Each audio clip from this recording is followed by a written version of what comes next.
निम्नलिखित आकृति में से GUNS और RUNS समांतर चतुर्भुज है तो एक्स वाई का क्या करना है, मान ज्ञात करना है।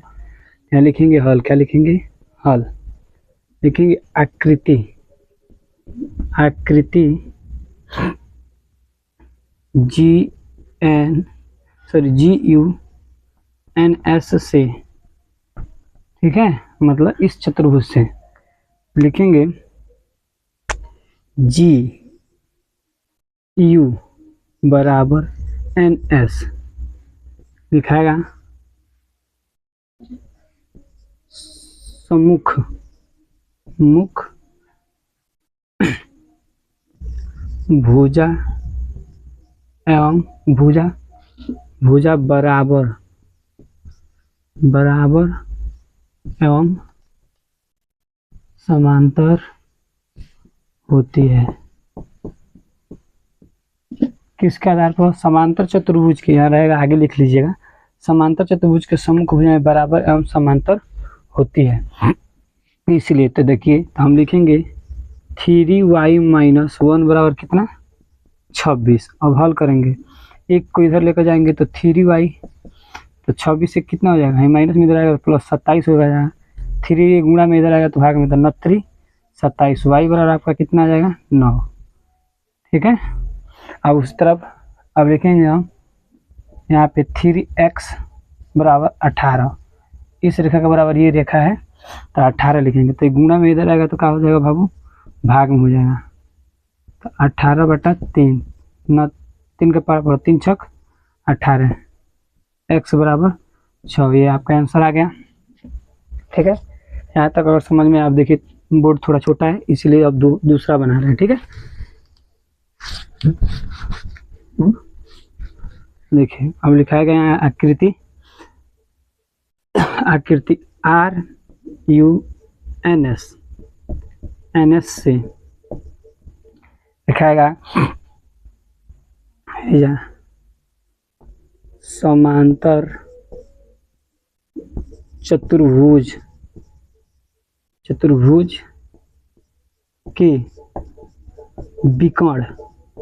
अब विकर्ण क्या होता है, ये वाला होता है, ये विकर्ण है। विकर्ण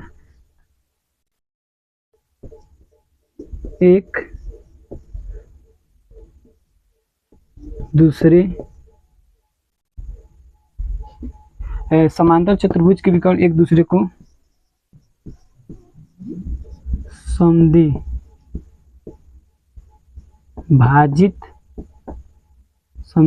समद्विभाजित करते हैं। ठीक है, अब देखिए एक दूसरे को मतलब समद्विभाजित बराबर भागों में काटते हैं, तो यहाँ से हम लिख सकते हैं y + 7 बराबर 20 लिख सकते हैं। अब देखिए यहाँ पे 7 किस में, प्लस में, इधर जाएगा तो माइनस में, तो हो जाएगा आपका y बराबर 20 - 7, घटाइएगा तो कितना हो जाएगा बाबू, घटाइएगा तो आ जाएगा आपका y बराबर 13। अब लिखिए दूसरा, ये निकल गया, US निकल गया, US निकल गया। अब हमको क्या निकलना है, RN बराबर लिखेंगे x + y बराबर 16, तो x का मान कितना निकालें बाबू, 13, तो यहाँ पे क्या लिख देंगे 13। क्यों, क्योंकि हम जानते हैं कि समद्विभाजित मतलब करती है, बराबर होते हैं विकर्ण, एक दूसरे को समद्विभाजित करते हैं, बराबर भागों में काटते हैं। ठीक है, तो यहाँ पे x है तो x, y का मान कितना आया है 13, 16 है तो 16 को इधर घटाए लेकर जाएंगे माइनस हो जाएगा, 13 को लेकर जाएंगे तो 13 - 16 - 13 घटाएंगे तो x बराबर आपका कितना आ जाएगा 3। ठीक है, यहाँ तक समझ में आया होगा, नहीं आया हो तो कमेंट जरूर कीजिएगा। आकृति दी गई आकृति में से RIS के तथा इतना में से समांतर चतुर्भुज का XY का मान ज्ञात करना है। इस पहले चतुर्भुज लेंगे तो लिखेंगे हम यहाँ कि एंगल K बराबर एंगल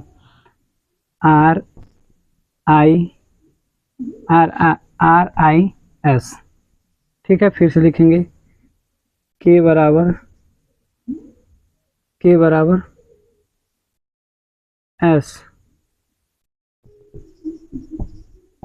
मान लिए, ठीक। अब लिखेंगे यहाँ पे R plus I plus S plus K बराबर 360। जानते हैं इसका योग 360 होता है।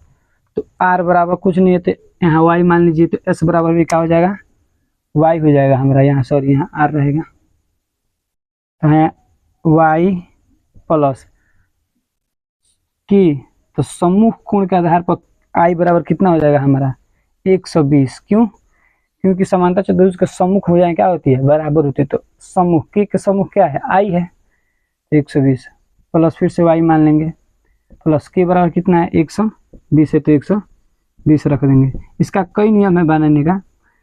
अब देखिए वाई कितना हो जाएगा बाबू, 2y, 120 कितना हो जाएगा 240 बराबर 360।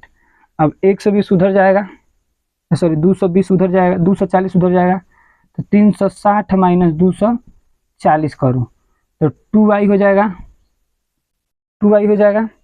अब देखिए घटाइए 0 2 1 120 हो जाएगा 120।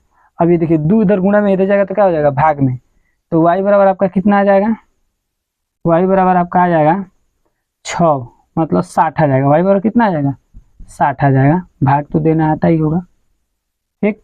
अब देखिए y बराबर हमारा 60 आ गया, तो भाई हमारा क्या हो जाएगा 60, s बराबर भी हमारा क्या हो जाएगा 60। अब लिखेंगे यहाँ पे, ठीक। अब यहाँ पे लिखेंगे हम आकृति, क्या लिखेंगे आकृति सी एल यू ई से, ठीक है।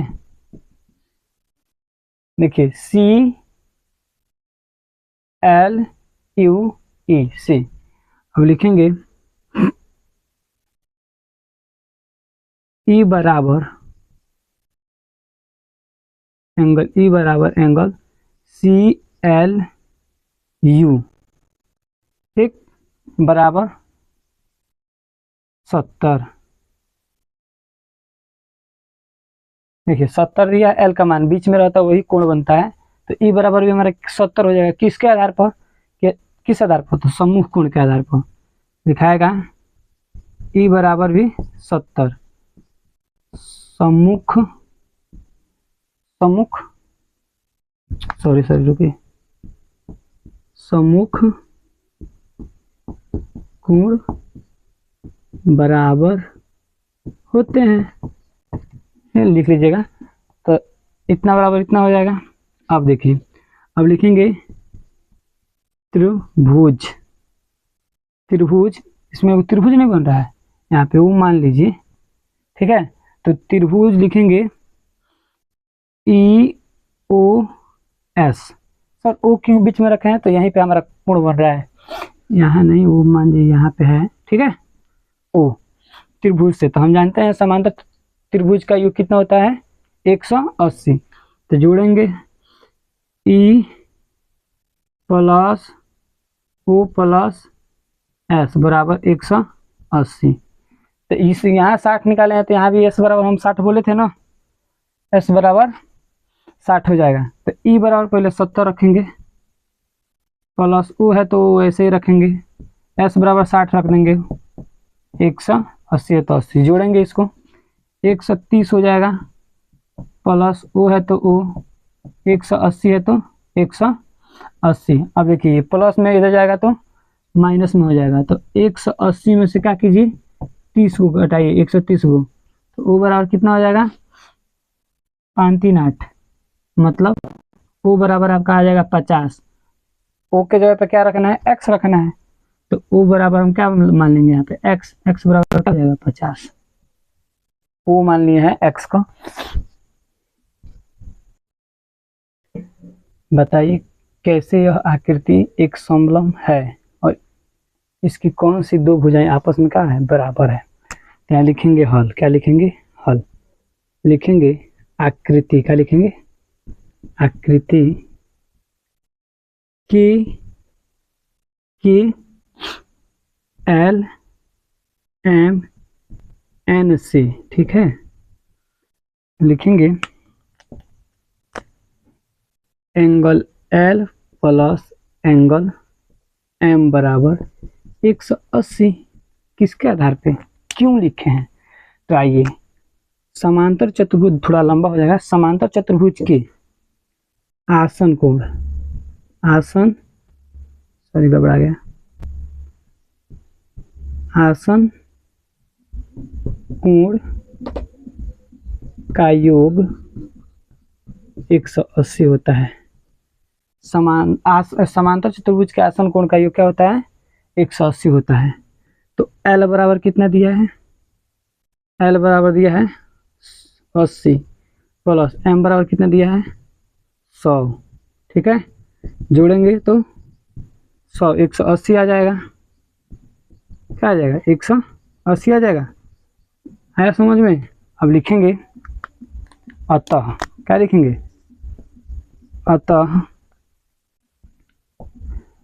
अतः एन एम फिर से के एल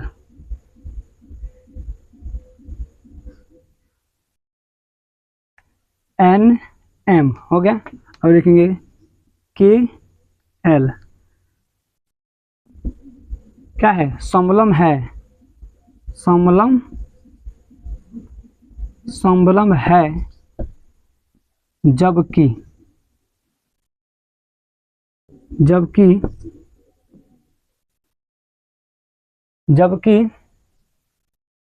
समलम है जबकि के एन इंटू एल एम समलम, एक और मोर समलम नहीं है, ठीक है। आकृति के अनुसार लिखेंगे ए बी, ठीक, इंटू डी सी समांतर है। क्या है? समांतर मतलब बराबर है। क्या है? बराबर है, समांतर है, ठीक है। आया समझ में? अब लिखेंगे ए बी डी सी। अब देखिए, लिखेंगे यहाँ पे बी प्लस सी बराबर 180। क्यों? आसन कोण का योग। आसन कोण का योग कितना होता है? आसन ऐसा है, आसन कोण का योग 180 होता है, ठीक, जानते हैं। अब देखिए यहाँ पे क्या है? b का मान 120 है तो 120, माइनस प्लस है तो प्लस, c है तो c बराबर 180 है तो 180, ठीक है। यहाँ तक समझ में है। अब देखिए प्लस में इधर जाएगा तो क्या हो जाएगा? माइनस में। तो करिए 180 माइनस 180 माइनस कितना हो जाएगा? 120। घटाइए कितना आ जाएगा? 60 आ जाएगा, ठीक है। इसी है 60 आ जाएगा आंसर। आकृति इतना में कोण P तथा कोण S ज्ञात कर सकते हैं। यदि ये P एस पी समलम आर एस है तो यदि आप इतना का मतलब कोण ज्ञात कर सकते हैं। इसकी अनेक विधि है। देखिए आकृति के अनुसार। अब लिखेंगे यहाँ पे S R into R Q समांतर है। क्या है? समांतर है, ठीक है। ये हो जाएगा एस आर आर क्यू, ठीक है। अब यहाँ पे हम लिखेंगे angle S plus angle R बराबर 180। कहाँ से सर जी? तो देखिए समांतर चतुर्भुज के आसन कोण क्या होते हैं बाबू?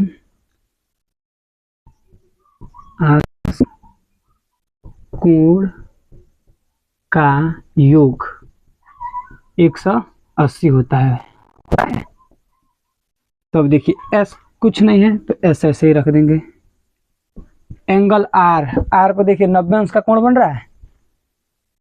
देखिए यहाँ पे 90 डिग्री का एंगल नहीं बन रहा है, तो हम क्या रखेंगे यहाँ पे 90 बराबर 180। आया समझ में? घटाएंगे तो एस बराबर भी 90 आ जाएगा। ठीक है, एस बराबर भी क्या आ जाएगा 90 आ जाएगा। आया समझ में? अब लिखेंगे, अब एस बराबर क्या आ जाएगा 90, हमारा आर बराबर भी 90, तो हमें क्या निकालना है पी निकालना है। तो हम बोले हैं पी निकालने के लिए एक से अधिक विधि, मतलब बहुत सारा विधि है। तो लिखेंगे हम चतुर्भुज, क्या लिखेंगे?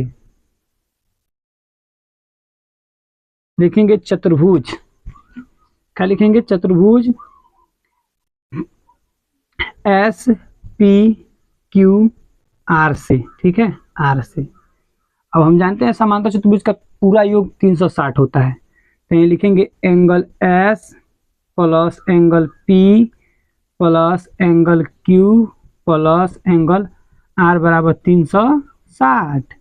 अब एस का मान कितना है 90, पी का मान नहीं है, क्यू का मान कितना है बाबू 130, प्लस आर का मान कितना है 90 बराबर 360 है। यहाँ तक समझ में? 360। अब जोड़िए 90 90 180, 90 90 180, अब फिर से उसमें कितना जोड़ेंगे 130 जोड़ेंगे, तो 0 5 3 सॉरी 8 और 3 कितना होगा 11 के 1 हासिल 1 1 1 2 2 1 3 110 सॉरी 310, तो लिखाएगा 310 एंगल पी बराबर 360। तो आप बताइए यहाँ 310 प्लस में इधर जाएगा तो माइनस में, तो 360 में से जब आप घटाइएगा 110 को तो कितना आएगा 50 नहीं आएगा। अभी समझाने वाली बात है। तो पी बराबर कितना निकल गया 50। आया समझ में? सबका निकल गया है ऐसे।